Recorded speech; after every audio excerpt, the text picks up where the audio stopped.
Viewers, আশা করি সকলেই ভালো আছেন। আজ যে প্রাণীটির কথা বলবো তাকে তোমরা সবাই চেনো। কচ্ছপের অজানা তথ্য জানাবো এই ভিডিওতে।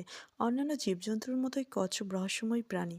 প্রথমে জানবো কচ্ছপের জীবন সম্পর্কে। মেয়ে কচ্ছপ ডিম পাড়ার জন্য গর্ত তৈরি করে, সেখানে 1 থেকে 30টি ডিম পাড়ে। সাধারণত রাতের বেলায় ডিম পাড়ে এবং ডিম পাড়ার পর মাটি, বালি এবং জৈব পদার্থ দিয়ে ডিম ঢেকে রাখে। ডিম থেকে বাচ্চা ফুটতে 60 থেকে 120 দিন সময় লাগে।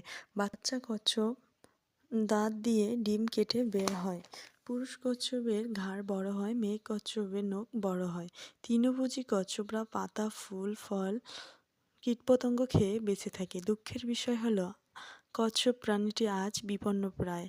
নদী-নালা, খাল-বিল, খাদ্যের অভাব, ঝোপঝাড় বিনষ্ট, জল দূষণ, পরিবেশের বন্ধু কচ্ছপ আজ হারিয়ে যাচ্ছে। কমে যাচ্ছে এদের সংখ্যা। প্রায় 270 প্রজাতির প্রাণীর মধ্যে আজকে প্রায় 100 প্রজাতির প্রাণী বিপন্ন।